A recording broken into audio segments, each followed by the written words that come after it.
Welcome to the 19th annual Lionel Gelber Book Prize ceremony. My name is Louis Pauly, and I'm the lucky U of T professor with the delightful duty this year of hosting this highlight event in the yearly calendar of the Munk Center. Now, before I turn the podium over to Judith Gelber, chair of the Lionel Gelber Foundation, let me take a moment to thank the people who really organized this celebration and the reception afterwards and book signing, to which you are all invited. The key person is Nina Borick. Nina and her team, as usual, very capably managed every stage in the labyrinthine process, from book nominations to prize ceremony. And believe me, if you've ever been involved in something like this, you know it's a lot of work. Marquita Evans, Executive Director of the Munk Center, and of course, Janice Stein, Director of the Center, also, as usual, provided excellent advice and guidance. Now, we were very lucky this year, as we often are, to have attracted a distinguished jury. In a minute, Judith will introduce the terrific jury chair, known to all of you, Barbara McDougall. Barbara was joined by Paul Bluestein of the Brookings Institution and formerly the Washington Post, G. John Eikenberry, Milbank Professor of Politics and International Affairs at Princeton University, William Keller, Posvar Professor of Security Studies, the University of Pittsburgh, and David Malone, Canadian High Commissioner to India and soon to be President of the International Development Research Council.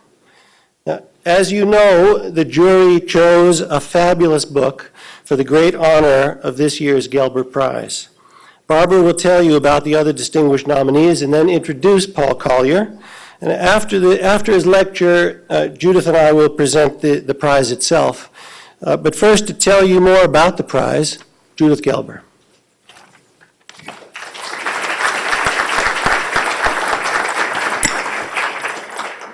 Good evening, ladies and gentlemen. Thank you, Lou, for your introduction. The Lionel Gelber Prize was endowed by my uncle in 1989.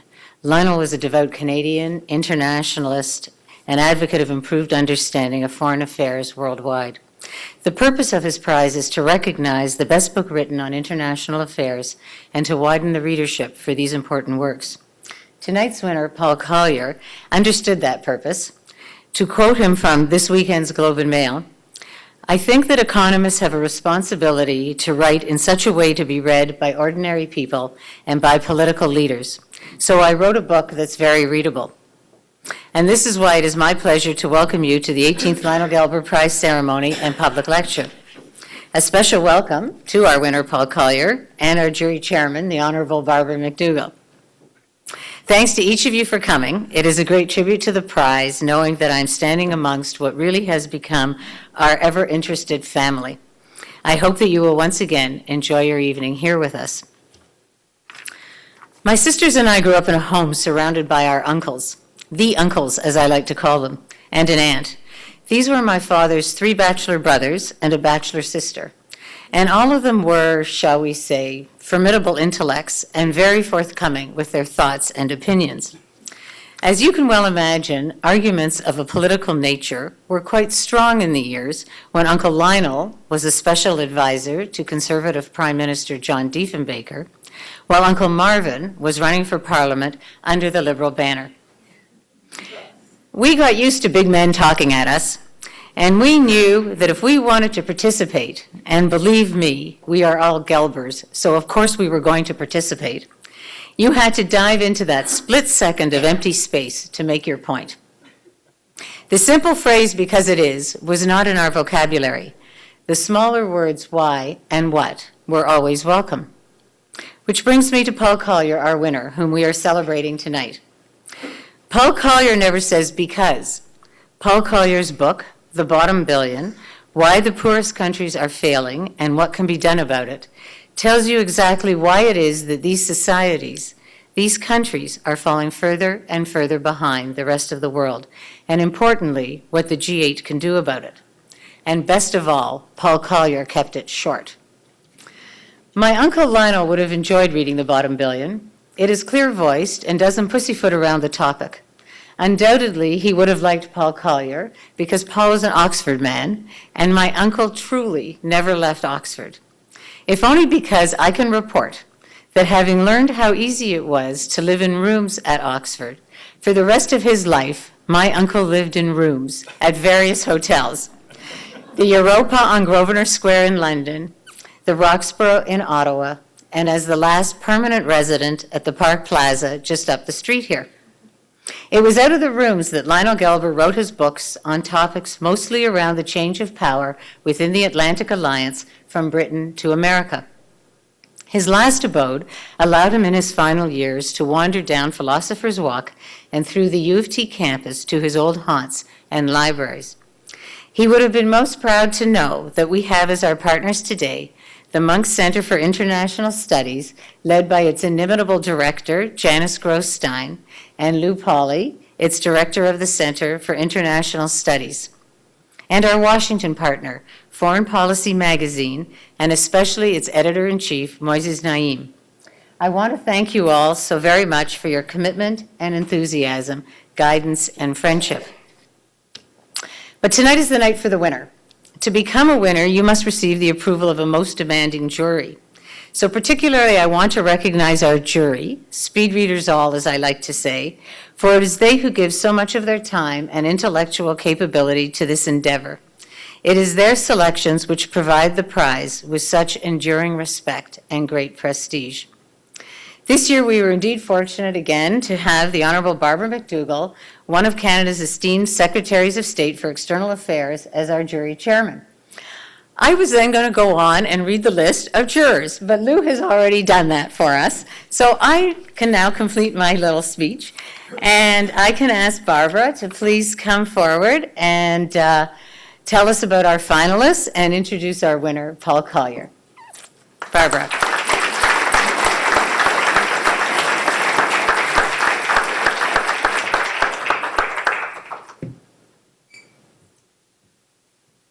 Thank you, Judith. I'm like professors everywhere. You see, I need props. But I wanted to show you these books. Some of them, well, they're all outside, so you can buy them. But I want to put in a plug for every one of them before I introduce our winner. Because this year, we had the widest variety of books I think we've had for a long time, and at least in variety of topics.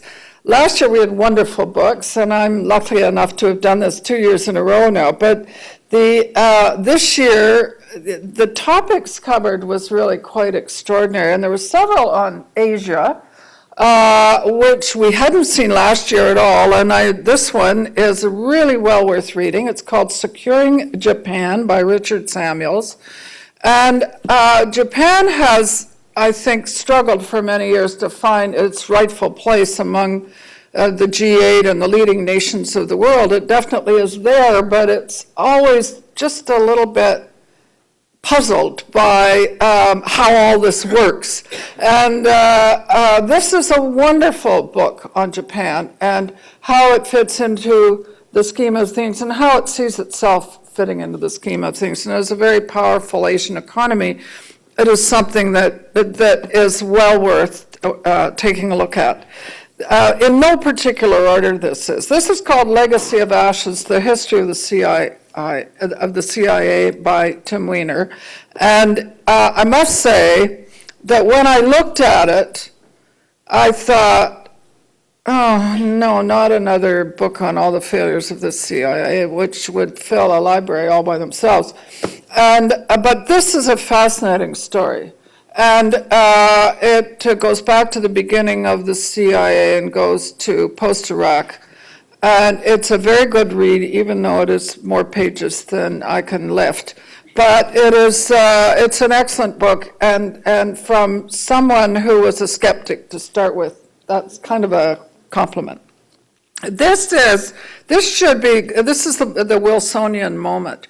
It should be called Volume 2 of Paris 1919 of Margaret Macmillan's book, because what it does is talk about the world today based on the Wilsonian version of how the colonial powers should transit into another world and how things should operate post-19. It's a fascinating book, very different from Margaret's and very interesting.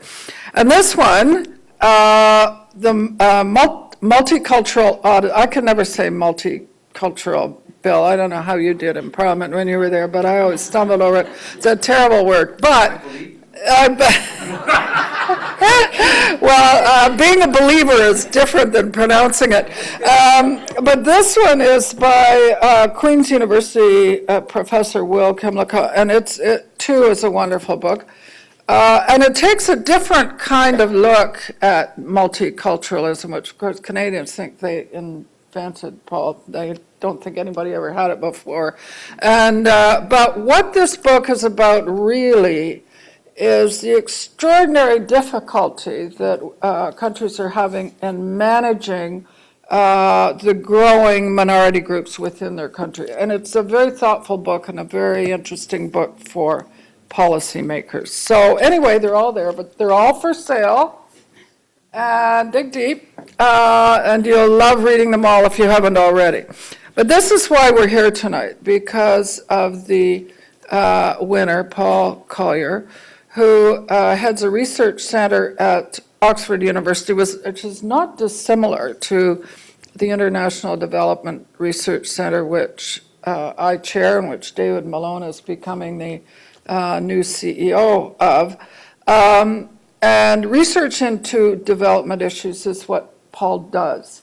And I asked him how he managed a teaching schedule as well as being on the road so much with the book. And he said, well, he doesn't actually teach.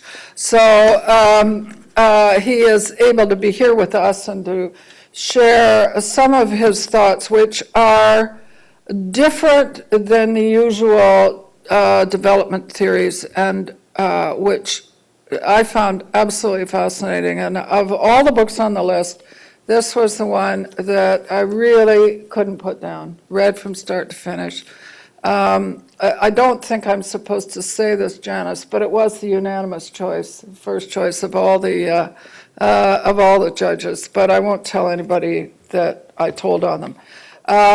So I want to introduce to you Paul Collier. We're very proud to have him here, and we're very proud to be able to share in what he has brought forth in a way that we hope will have some meaningful change in how people approach development. Thank you.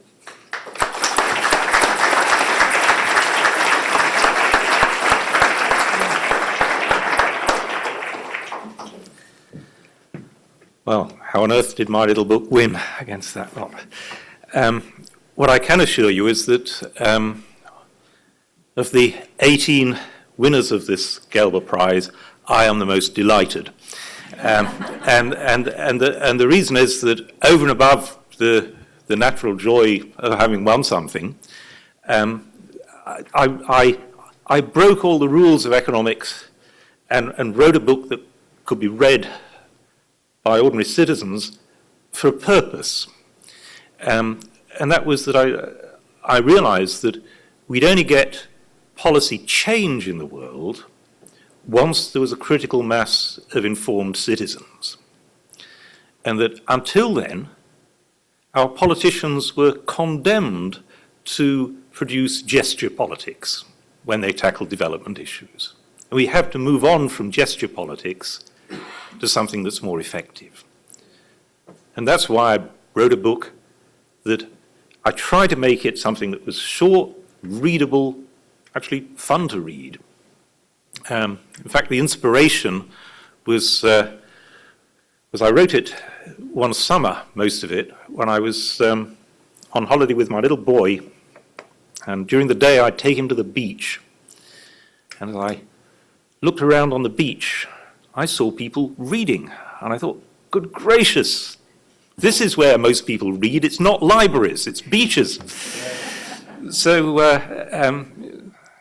if you want people to actually read a book, I mean a lot of people, you have to write something that can be read on a beach, not just in a library. So that was what I tried to do. I didn't dumb it down. I tried to keep a solid research content So it's a research book, but I tried to present it in a way that wasn't the usual turgid academic read, right? I've written about a dozen of those things, and this is the first book I wrote to be read. So, so that's why I know I'm more delighted than any of the previous winners, because the Gelber Prize is a big deal in terms of publicity. And so this will help really get a message out. Right? Astonishingly, over 50,000 copies of the bottom billion have already been sold. And I know that a lot of them not just been bought, but read, because I get deluged with emails from people who've read it. That's great. That's great. I've only actually had 2 hostile emails out of hundreds. One from the extreme right and one from the extreme left. And I think that's about par for the course. Now, why did I write the bottom billion? Because I felt that there was a misunderstanding. People had missed, both ordinary citizens and policymakers had missed what the core challenge of development now is. And so the bottom billion is actually in 3 parts. And what I'm going to do is sketch you those parts and move beyond some of the material in the book. So I'll give you some sort of updates. But let me start with the problem statement. The 3 parts is a problem statement, there's a diagnosis, and there's some policy prescriptions. So let me start with the problem statement.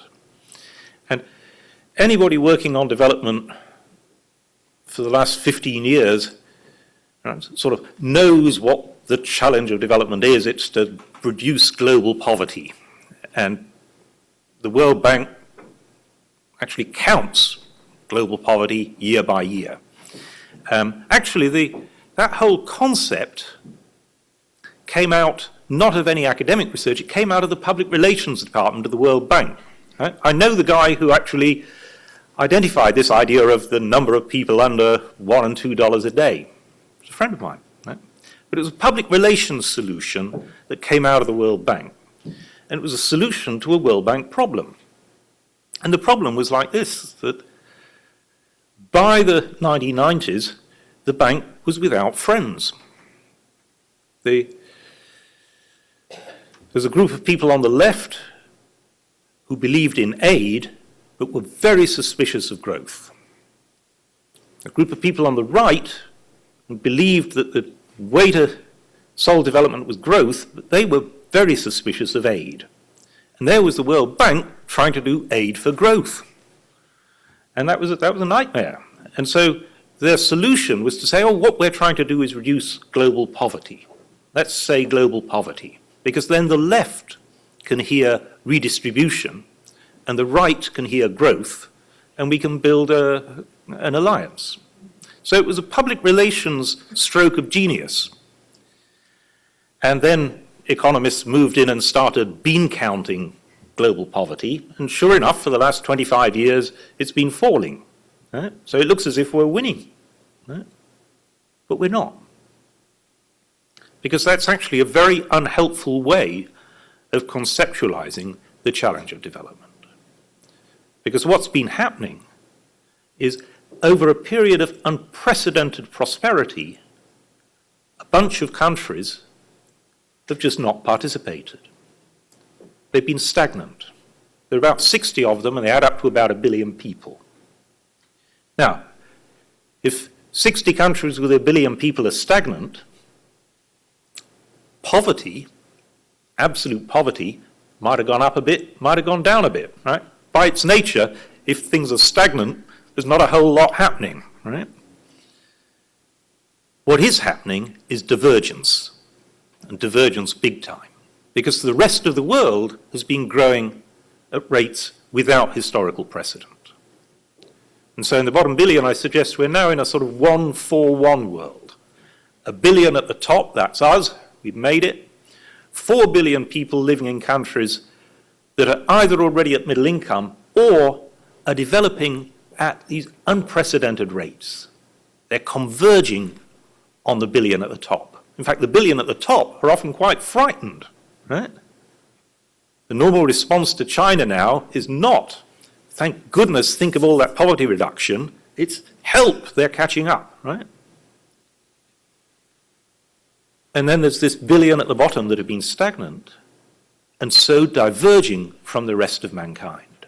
And by the millennium, the gap between the billion at the bottom and the next 4 billion had widened to a gap of 5 to 1, widening at 5% a year, right? Even before you think about the billion at the top. So that, to my mind, is the challenge of development. It's reversing divergence. The bottom billion have got to catch up. And that's going to be difficult because the next 4 billion are growing so rapidly. Yeah?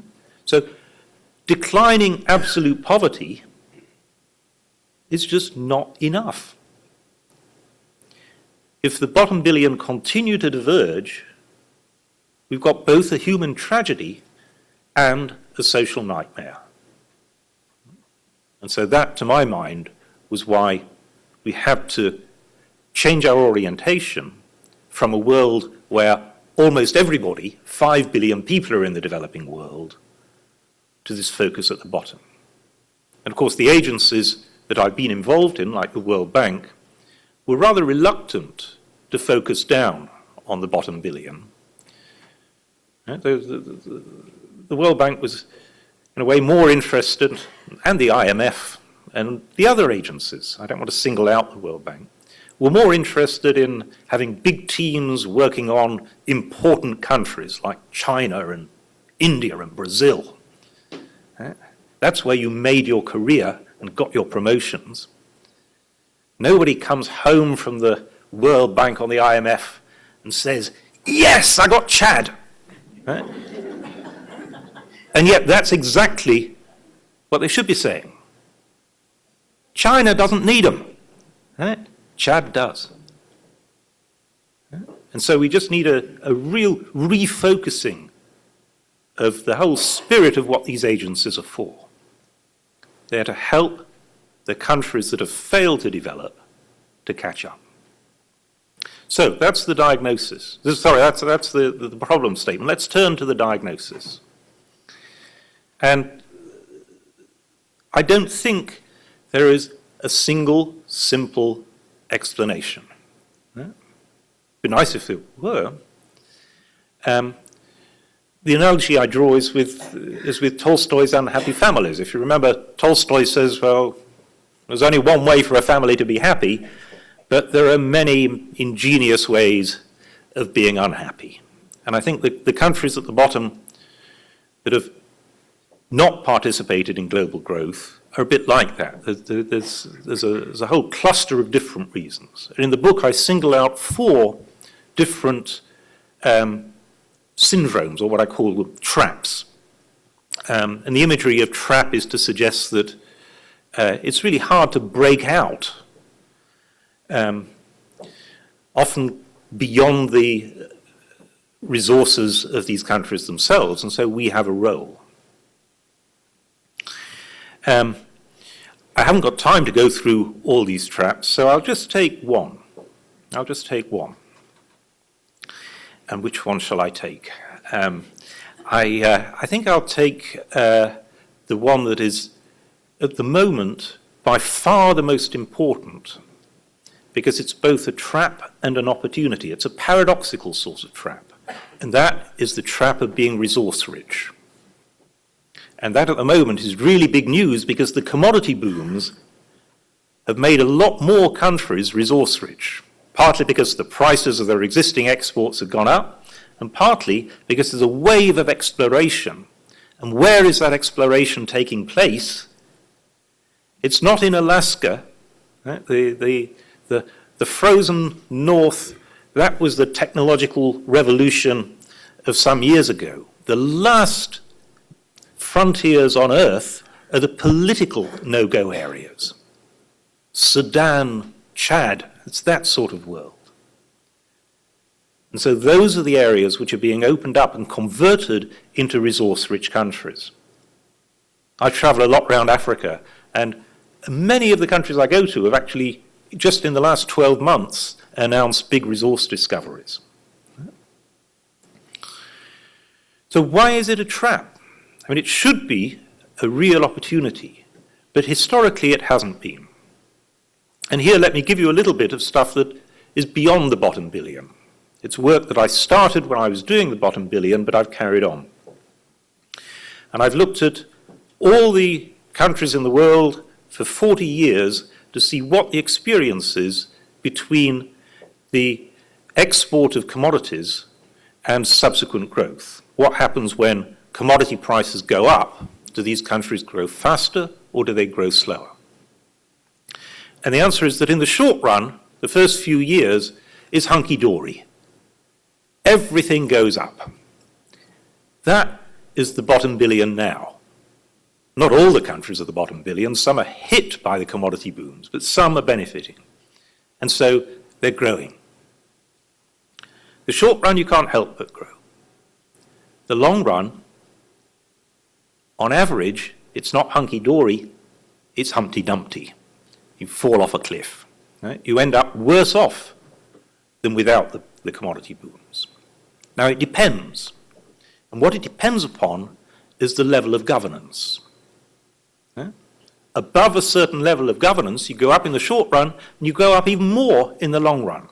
That's Canada, Norway, Australia. Below that threshold of governance, you still go up in the short run, but then you crash. So, the question is, where's the threshold relative to the bottom billion? Last time round, the commodity booms of the 70s, that's exactly what happened. They went up in the short run, and then they went down. Just to take a little country long ago that's neutral to benchmark that threshold, it's the sort of governance that that Portugal had in the mid-1980s. At that time, Portugal was about the weakest governed environment in Europe, and we have to ask, are the bottom billion now above or below that threshold?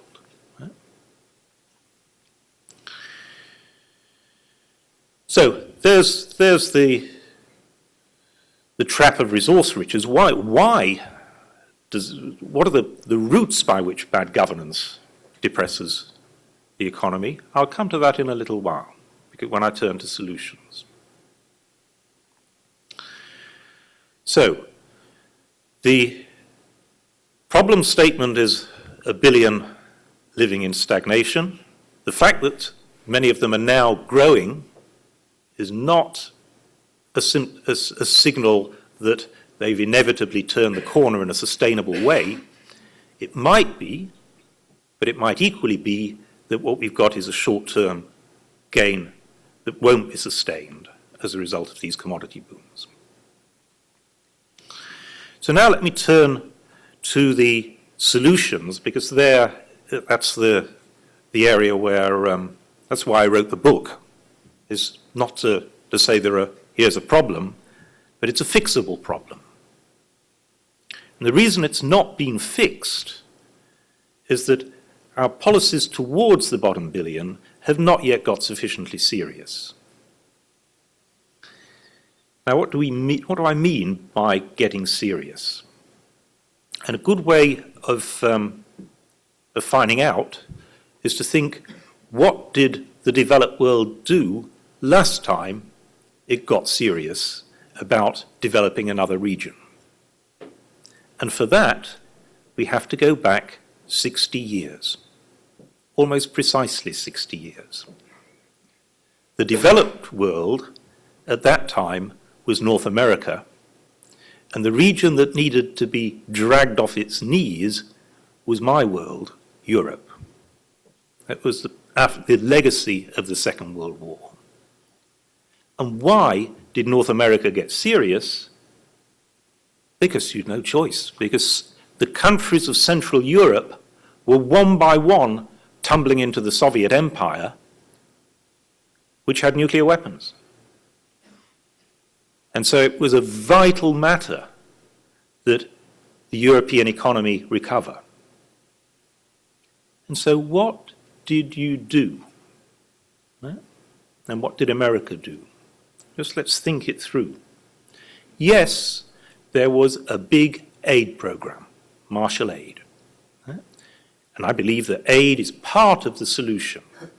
But I believe that aid has been greatly overemphasized relative to all the other stuff. To give you one example, during the commodity booms, aid is really pretty impotent. Take a country like Angola, which is getting something around $50 billion a year in oil revenues.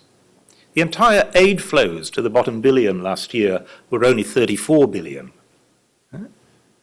So aid provides little leverage on the government of Angola, and the resources it provides are marginal compared to the money it's already getting. So let's move beyond aid without denigrating it. What else was done to restore Europe? Well, there was trade policy. In fact, there was a total reversal of American trade policy. Before the Second World War, America had been highly protectionist.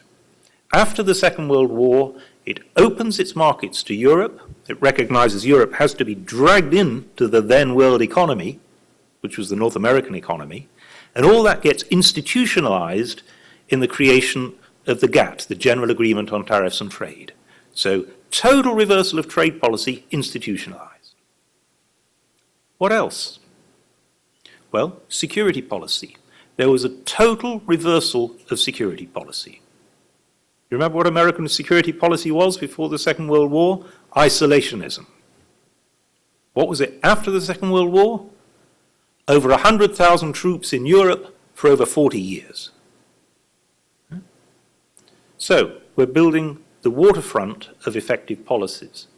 Aid, trade, security. Anything else? Yes. Attitudes towards other countries' governance.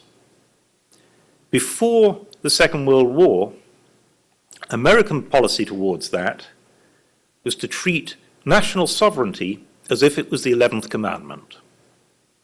If you remember, America would not even join the League of Nations. After the Second World War, it founds the United Nations, it founds the Organization of Economic Cooperation and Development, it founds the IMF, it encourages the formation of the European Community. All of these things are mutual governance support systems, first and foremost targeted on European governance. So that is the waterfront. Aid, trade, security, and governance. That's what we did last time we got serious about developing another region, and it's still the right waterfront. Of course, the details of policy are going to be quite different, because the problem's different. But ask yourself this: is getting the bottom billion to converge instead of diverge after 40 years of divergence easier or harder than rebuilding the European economy after the Second World War? It seems to me it's manifestly harder, and so we need to be at least as serious. Now, I'm going to take, again, I've not got time to take the whole waterfront of policies, but I'm going to take one, and I'm going to take the one that sounds the weakest, the one that sounds like motherhood and apple pie, and we can all assent to it, but not really believe it's doing anything, and that is mutual support for governance. And I want to show you how it's got a vital role to play in addressing the key problem that I started with, which was the resource booms, which are both an opportunity and a danger. What can we do to try and stop those resource booms repeating history and becoming a curse instead of an opportunity? Now, one thing is evident, and that is that the core struggle for reasonable governance in the resource-rich countries is an internal struggle. In all these societies, there are brave people struggling for good policies, and they're facing powerful people who have a vested interest in not having good policies and governance. And that struggle, Jerry Helliner, who's in the audience, has been fighting that struggle for years. I've been part of it, but it's an internal struggle within these societies. We have the very modest role of just trying to support the brave people who have to fight that struggle. The least we can do is to get it right, to be as supportive as we possibly can be. It's their struggle, not ours. They have to make the change, but we can be more or less supportive. And to date, on this resource curse issue, we've been pretty ineffective. So, what goes wrong? Why do these resource riches turn into a nightmare? And what can we do about it? Well, there are 5 key decision points which determine whether you harness resource wealth for good or whether you throw it away. The economic process is extremely straightforward. You're taking valuable assets from under the ground and you want to end up with valuable assets on top of the ground. That's the fundamental economic process. And there are just a series of decision points which determine whether that happens or not. For each of those decision points, there could be a voluntary international standard, which just sketched what would be a reasonable policy. How would you get that decision right? At the moment, there isn't. There's masses of international standards.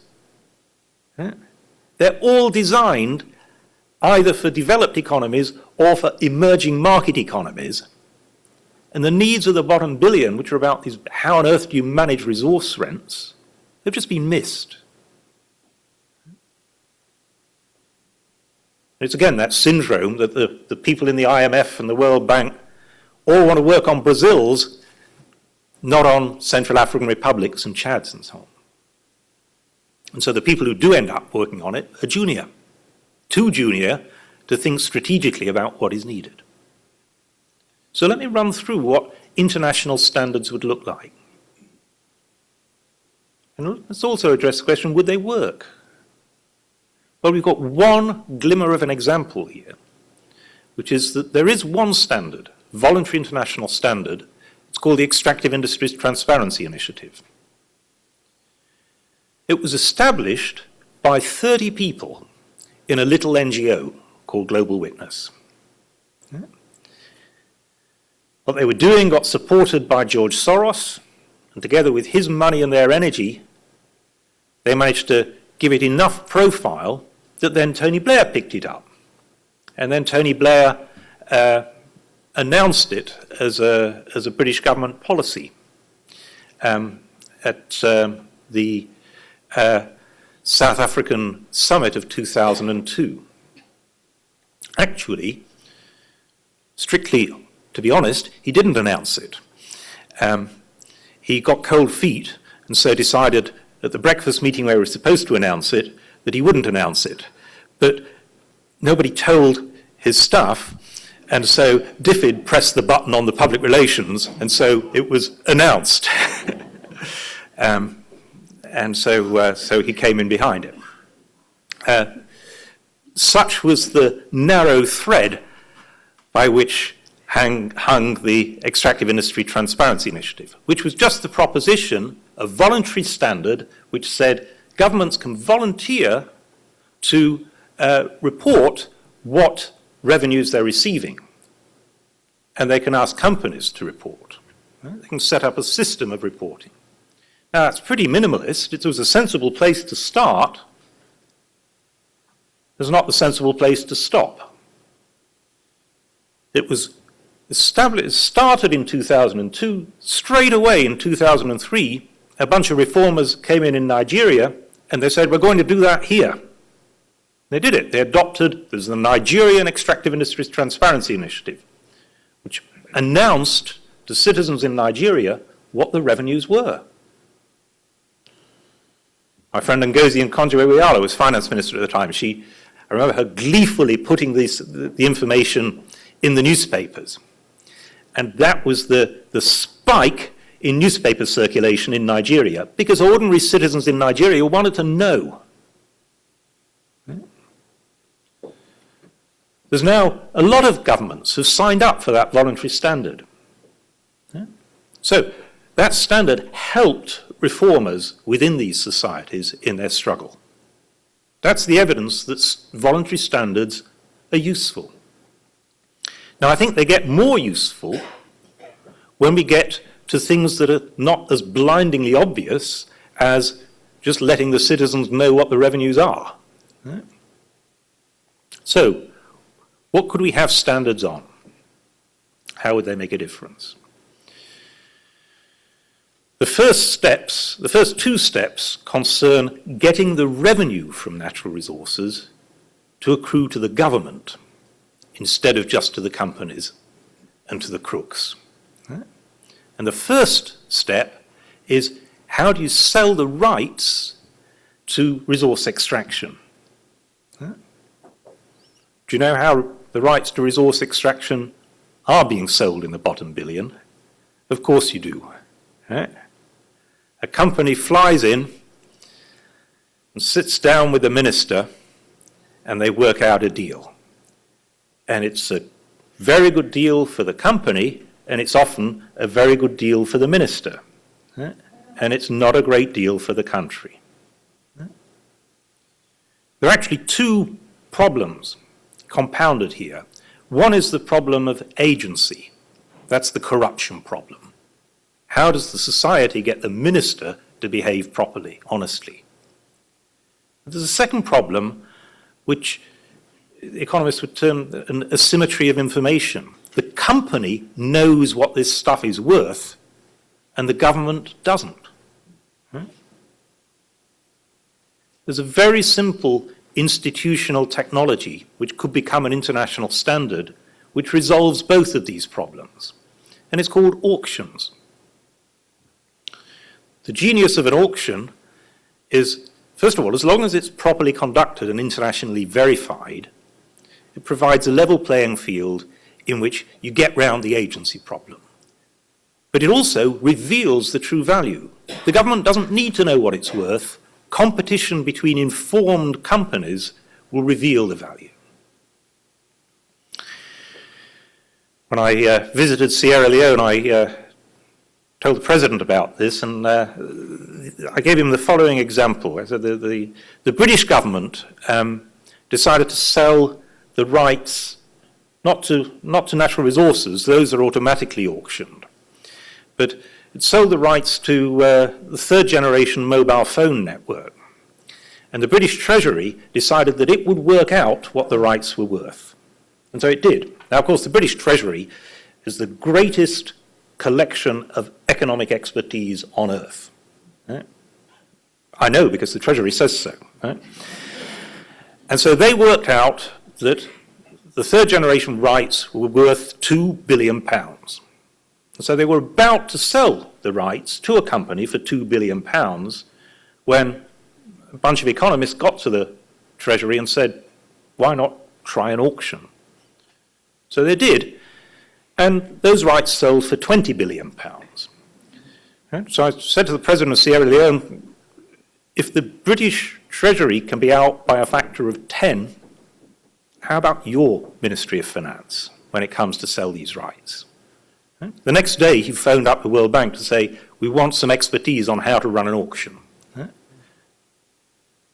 So, international standard number one would be sell your rights through internationally verified auctions. International standard number two would be to say, and tax the revenues, because most revenue comes from taxation rather than the initial sales of rights. At least it should. But some ministers especially if they've got a sense that they're only in power temporarily, have the bright idea that they can maximize the value of what the company is prepared to pay up front by committing to very low tax rates. Yeah. The Democratic Republic of the Congo, last year, its revenues from royalty payments on mineral extraction, the revenues going into the treasury were $86,000.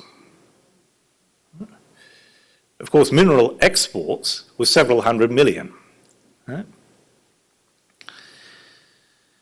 So there's an example of where the taxation was just virtually absent.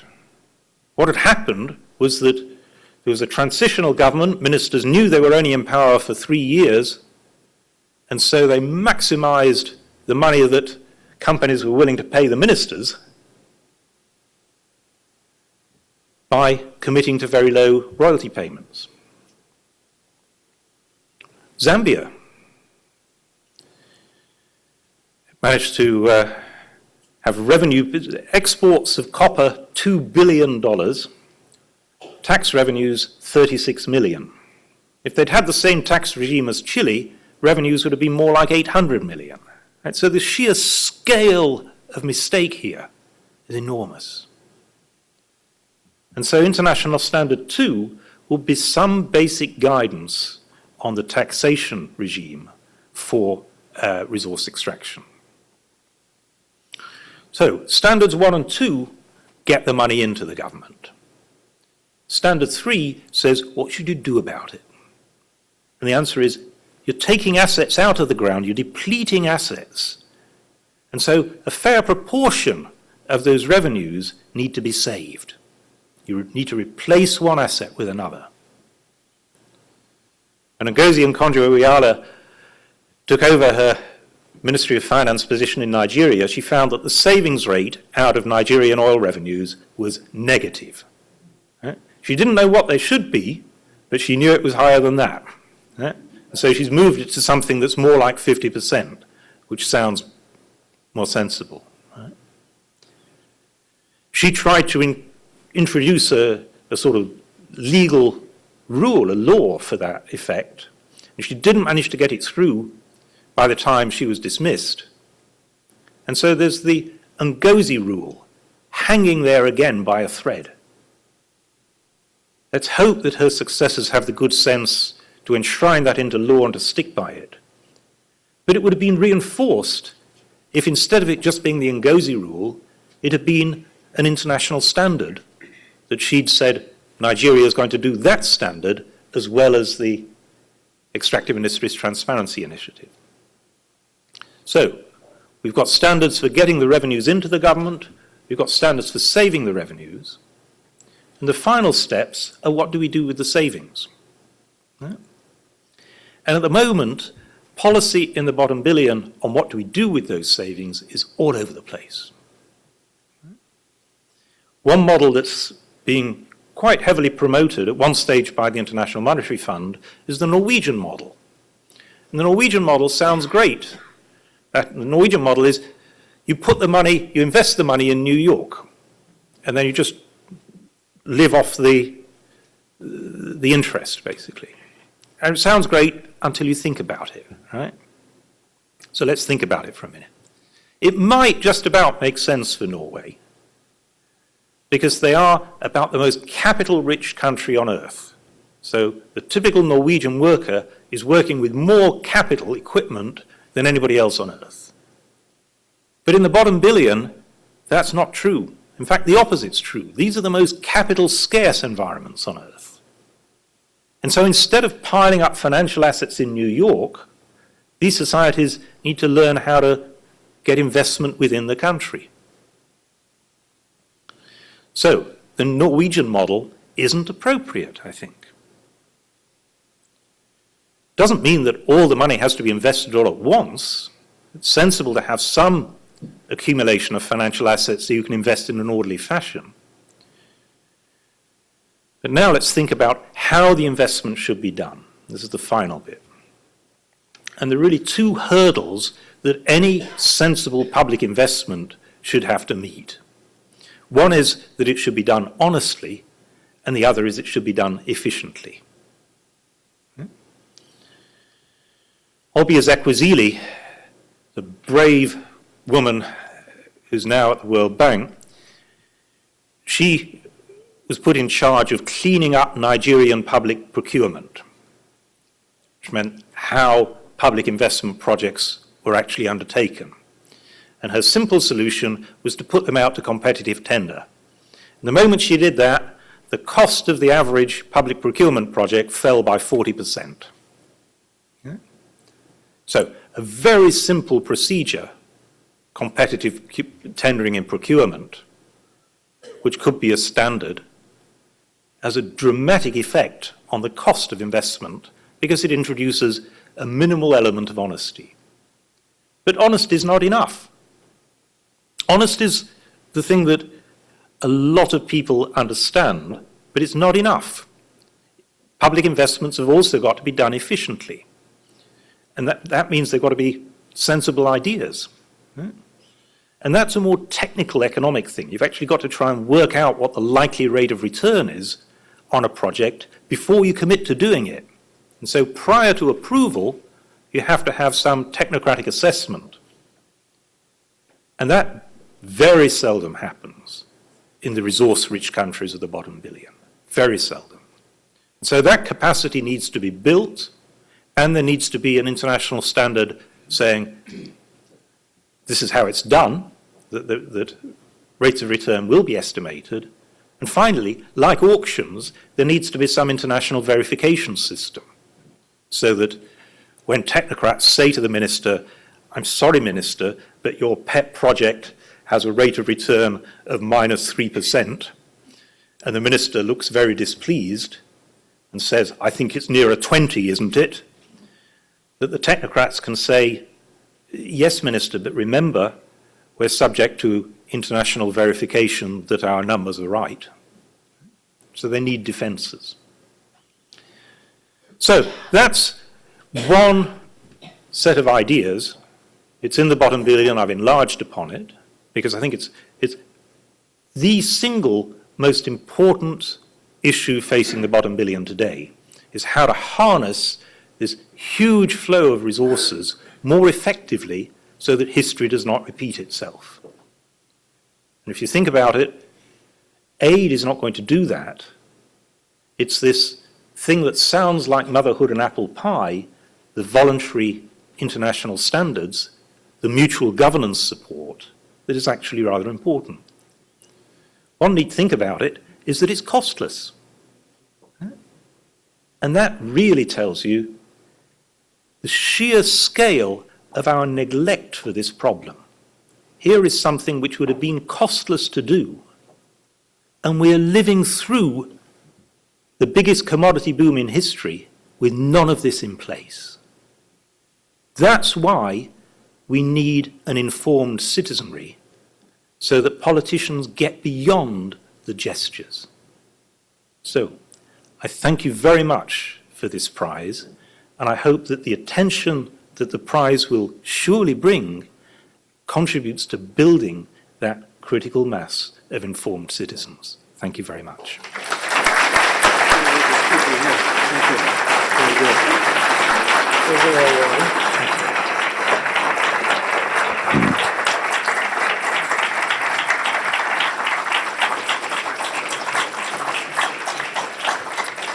Mr. Collier, you're a natural teacher. That was very good, and at the risk of exhausting you, we'd like to keep you up here for a couple of more minutes. Professor Collier began this day with an address to the General Assembly at the UN, but you know, it looks to me like he has a lot of stamina. So not only did the jury decide this year to award this prize to a distinguished book, as Doug Saunders called it in the Globe, with clout, we also have a very distinguished audience here tonight. I see at least three former ministers, many people who are working exactly in the field that you're describing. So I'd like to invite questions, but let me just begin it. Come up to the microphone. Let me just begin it by asking you to just say a word about, since there are many, well, let's say political economists here, as well as, what's the other kind of economist? One of the most controversial aspects of the book, and it's been noted, but very positively, but certainly controversial. If you could just say just a quick word, especially to this audience. Canada is in the midst of very deep, protracted intervention in Afghanistan, which is pushing us pretty close to our political limits. You spend a lot of time in the book on the conflict trap. And I wonder if you could just talk about that just briefly, but also about your own reflections on the limits that we're facing, not just in Canada, but in your own country and in the United States. Yeah. Thank you. I have a fear that there's going to be a reaction from Iraq which pushes us back into the world of non-intervention. And the world of non-intervention, we've been there, we've done that, if you can do non-intervention, and what happened was Rwanda. The conclusion from the intervention in Somalia was never intervene, and it took less than 12 months to get from that to Rwanda. So never intervene is not the right answer. What we've seen is wild policy swings in security interventions, from no intervention at all to massive over-intervention. And that's a symptom of just a failure to think things through properly, I think. Right? There's a sensible range where these countries, the bottom billion, are sort of structurally insecure and need help in enhancing their security. Security is the ultimate public good. Without it, it's very difficult to develop. Public goods can be supplied at all sorts of levels. If you've got a strong enough nation, the public good can be supplied at the level of the nation. But a lot of these little countries, they can't. I was just talking this morning with the lady on the Peace Building Commission responsible for Guinea-Bissau. And I said to her, can Guinea-Bissau defend itself against, never mind big rebel armies, can it defend itself against Colombian drug barons? And she said, no, of course not. Of course not. The army in Guinea-Bissau is much weaker than the Colombian drug barons. Right? So in countries where the public good of security cannot be supplied at the national level, it has to be supplied internationally. And of course, there are lots of public goods where we're quite comfortable about moving up to international supply. A vaccine that would combat malaria would be a regional public good for Africa, but we don't expect Africa to supply it. It's better supplied from the countries with the scientific resources to do it. And similarly, the security is sometimes better supplied outside the regions that are so insecure. Now, I've done more work on the security issue because it's so important. And let me parody where I think we're going wrong, and I'll focus on post-conflict. I think that the sort of solution that we're looking to at the moment is a sort of quick fix solution where you do peacekeeping for a couple of years, you have big aid inflows for a couple of years, and then you hold a post-conflict election. And the post-conflict election is the milestone for the withdrawal of troops. And in case you doubt that that's what we're doing, think of the strategy in the Democratic Republic of the Congo. The date set for the post-conflict elections was October the 29th, 2006. And the date set for the total withdrawal of peacekeeping forces was October the 30th, 2006. So confident were we of that model. Of course, what actually happened was we had to fly troops in instead of out. Right? And that is how the world is. I've looked at 66 post-conflict situations and the effect of elections post-conflict, and they shift the risk. They make the year before the election safer and the year after the election much more dangerous. So if you think about it, this is precisely not the thing to use as a milestone for troop withdrawals. If you use it for troop withdrawals, it turns out it's not a milestone, it's more like a tombstone. Right? What I'm trying to encourage, and this is partly what I was doing at the UN this morning, is to think of having an equivalent of a global compact on post-conflict situations. And a compact would emphasize two things. One is that you have to think long-term, not short-term. There are no quick fixes. The best hope you have is that over a period of a decade, if you get that policy right during the decade, by the end of the decade, risks have come down sufficiently that you can withdraw troops. The true exit strategy for peacekeepers is actually economic recovery rather than an election. So we have to think long term. There are three actors that matter. There's the governments that supply peacekeepers, like Canada is doing in Afghanistan. There's the governments that supply money, which is often a different set of actors. And there's the post-conflict governments themselves. They all need to think long term. They are all tempted to think just short term, because by its nature, a post-conflict environment is full of firefighting. And so the day-by-day pressure is to think short term, and a compact would encourage us to think additionally that there are long term. Aid has to be there for the long haul of a decade. Peacekeepers have to be there for the long haul of a decade, maybe phasing into an over-the-horizon guarantee. And finally, the post-conflict government has to commit to rapid reform, because the typical legacy of conflict is very poor policies and governance. Those three players or actors are interdependent. If you don't get the long-term commitment to peacekeeping, then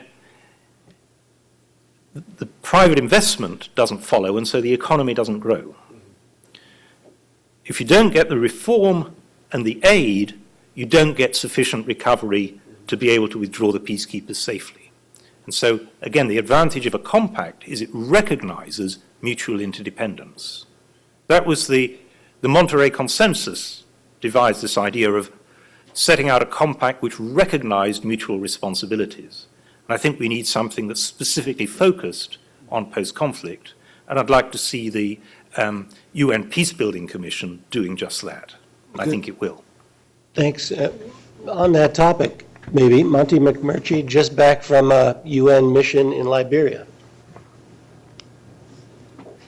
I'm a little jet lagged. I was in Bike on Saturday on Limpopo, just looking at a few polls. The issue that I enjoyed your book, but the issue that I hoped you would give more credence to would be that of intellectual capital.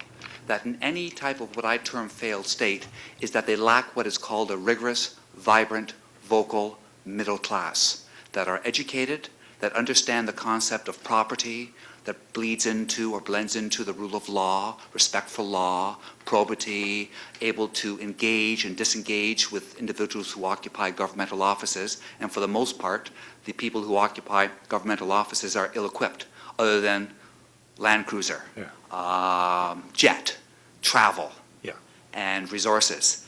And these are, to me, fundamental issues. And what I particularly enjoyed is that it's not just numbers, that you're dealing with nuance. You're dealing with aspects of friction. You're dealing with individuality. You're also dealing with the social corrosive aspect of the multiplicity of NGOs, and many that do more harm than actual good, that they're industries in themselves in terms of trying to articulate their platform of what it is that they're doing. And the UN is many things, but the UN is not perfect because it's a very large, very diverse type of organization with a multiplicity in terms of attitudinal adjustments. And you're absolutely correct in terms of its long term. And there's no such things as quick fixes. Because how do you do it, as President Sirleaf of Liberia is saying, it's attitudinal change. You need to change the mindset. You need to encourage that the people are critical and able to think on their own. But if they're being dependent, they no longer know how to do that. But it's just not numbers. Yeah.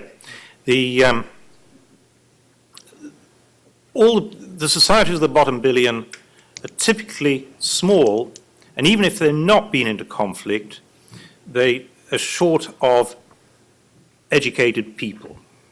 All societies need a critical mass of well-educated people in order to reform themselves.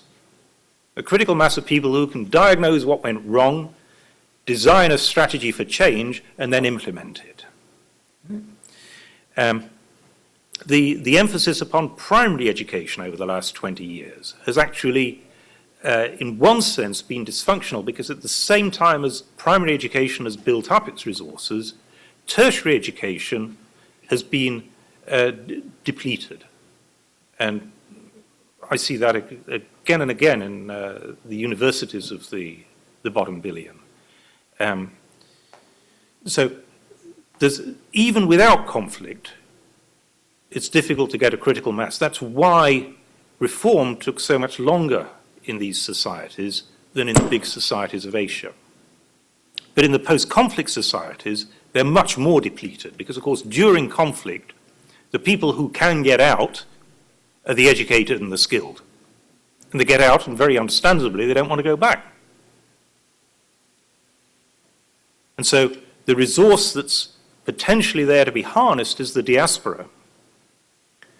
And post-conflict governments are typically very suspicious of their diasporas because the diaspora has been part of the politics. And so instead of welcoming the diaspora back into the country to rebuild it, the government's very wary. So one of the things that post-conflict governments should be encouraged to do in this compact is to see their diaspora in a positive light and to actually build strategies for bringing the diaspora back with its skills, its business networks, its capital. The donor role is partly to get a lot of technical assistance in because the skill shortage is a bottleneck and can be addressed to some extent by a lot of technical assistance, not on advising, but on basic implementation. And again, a lot of donors have been really slow in putting in big technical assistance quickly. NGOs, as you say, at the moment it's a zoo, these post-conflict situations. Just so many NGOs, each one doing its own thing in an uncoordinated way, getting its money from the developed world, deeply resented by the government. Can we do better than that? Well, the idea that I sketched in the book and that I developed since is the model of independent service authorities. And the idea is to try and build an institution for service delivery, health, education, which is more appropriate to contexts in which the government civil service has broken down. And so the strategy is that instead of trying to rebuild Europe of the 1950s, which is the model that a lot of the bottom billion got with these sort of monopoly ministries that do everything, the split functions up. You leave planning with the government ministries, but at the retail level, you just allow multiple delivery mechanisms, churches, NGOs, local governments, whatever, and in between them, in between the retail level and the ministry which is doing the planning, you create an agency which channels public money to these independent, to the various providers, so that you have a sustainable flow of finance to the basic service deliverers. The last decade, a lot of the donors have been working on a different model, which is this idea that you can pump prime social service provision and then hand it to the community that's supposed to sustain it. And that sounds all very cozy. It manages to bring in words like community. Right? But think what it means. Right? It means expecting dirt poor people, the poorest people on earth, in societies that have been fractured by conflict, to pay for public goods which we wouldn't dream of paying for in that way. Right? I live in one of the richest communities in Britain, North Oxford. Right? If the government handed us the schools and the hospitals and said, they're yours, you pay for them, we built them, we'd hand them straight back, and we'd be quite right to do so. Right? So we need to get to an institutional architecture which is neither the big public monopolies of the 1950s, nor this sort of fanciful NGO, do your own things, set things up and hand them to the community model. Governments like the idea of independent service authorities because they bring NGOs into the tent, so that the money is actually channeled with some government scrutiny and so some coherence about resource allocation. Anyway. Thanks. Janice, we have a difficult diplomatic moment here. I might need a little help. First of all, we're running out of time, but we have two former foreign ministers who both want to ask a question. Bill, with your permission, maybe, and given the political realities of the day, we should let the Conservatives go first. And maybe they can tie their questions. Barbara. Thank you, Lou, and thank you, Paul, for this has been a wonderful stimulation, I think, to a discussion among our people here anyway. But two questions. One, I'm going to piggyback on something you mentioned about diasporas. And you might comment on the importance or non-importance of remittances where they occur, as they do, for example, in large measure in Haiti. But the question I wanted to ask was, are you finding receptivity among the G8 countries and among other leaders in the world who can actually give some of these ideas momentum and get us off the dime of the old ways of doing things?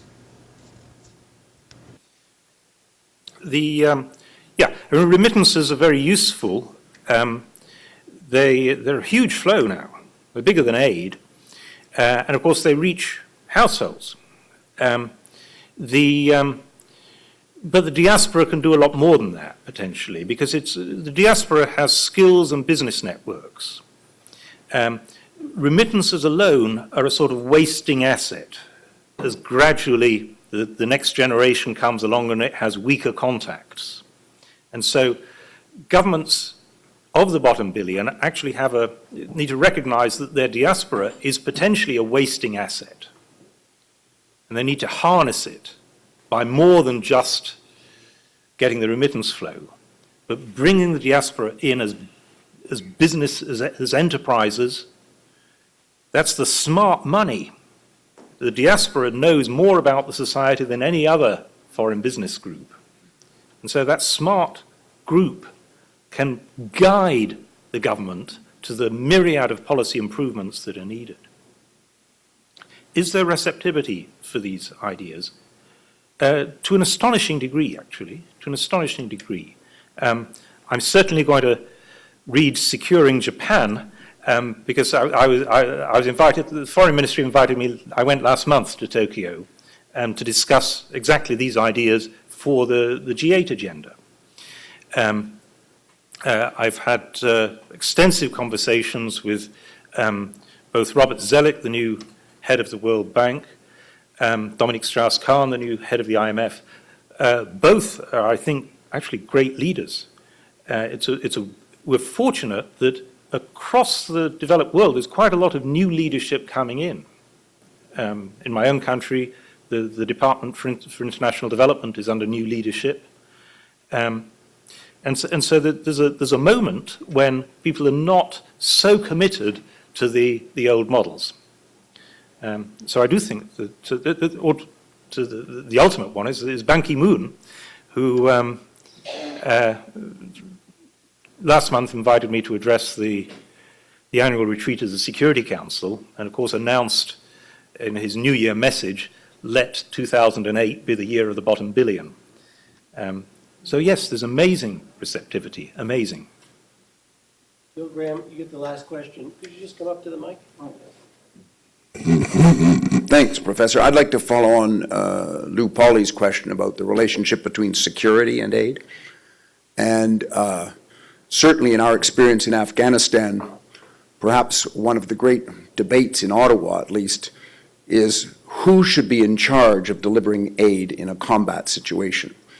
I have to put on my hat as a former defense minister and say that the former CETA minister is here. We used to have big fights as to whether her bureaucrats sitting in Ottawa who knew nothing about anything on the terrain should have control, or whether the colonels who are actually risking their lives should have control over that debate. And it was a very important debate, and one had a long-term view and one wanted to win a battle.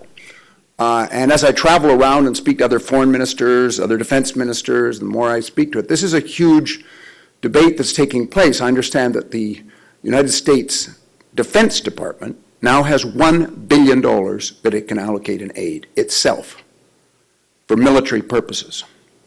Are you looking at this?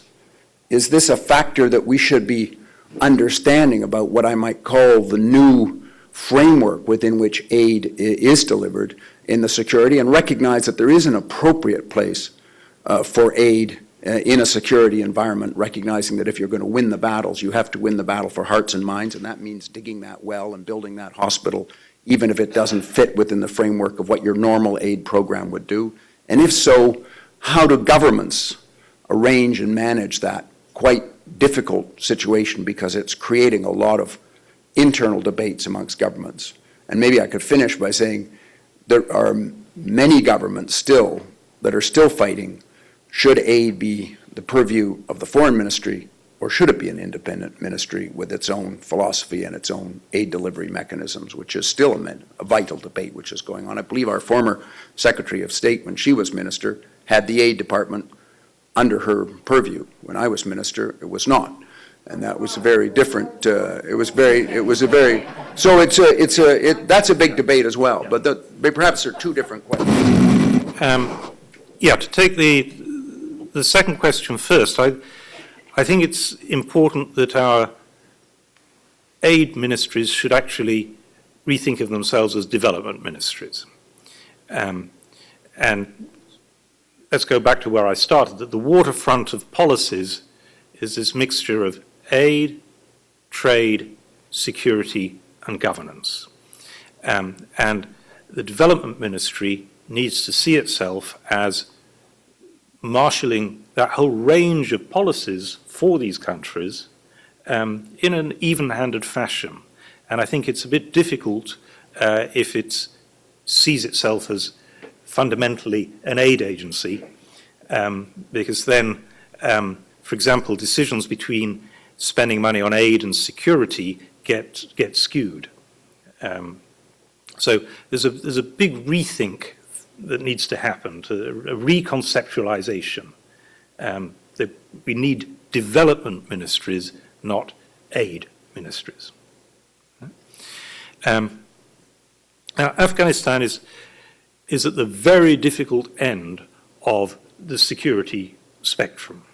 And the reason it's at the very difficult end is, of course, think why we went in. Right? I think it was unavoidable that we went in, but it was a very highly unusual situation. This was not done in order to fix up Afghanistan.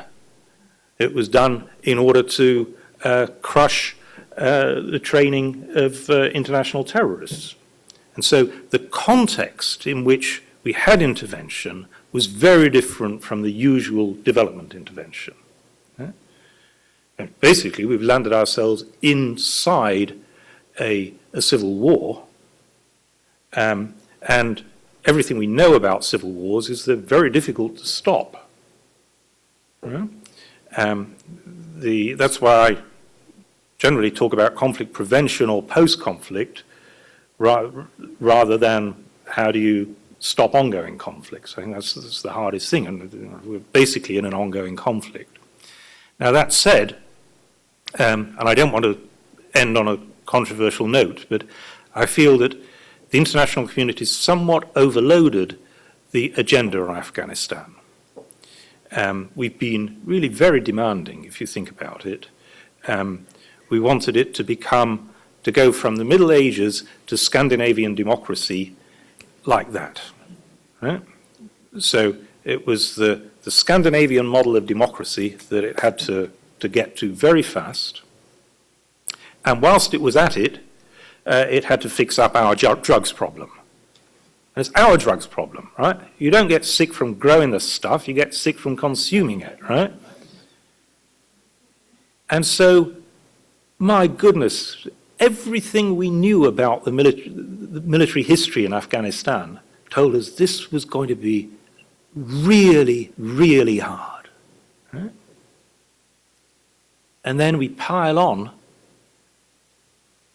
go from the Middle Ages to Scandinavian democracy in one leap, and fix up our drugs problem. Right? It's overloaded, over-constrained. Right? We should have focused on what is the minimum that has to happen there, in my view.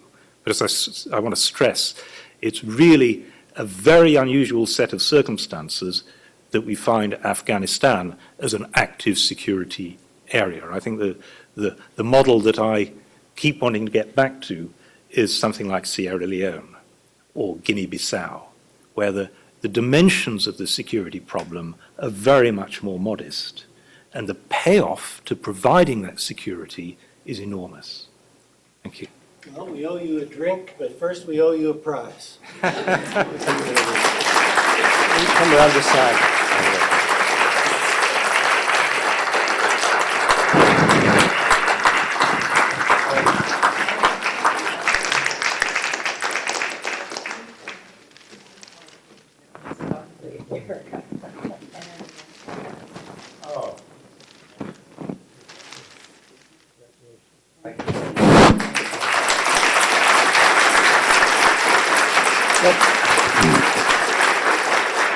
You're all welcome outside to meet our prize winner and to enjoy a little refreshment. Thank you very much for coming. See you next year, if not before.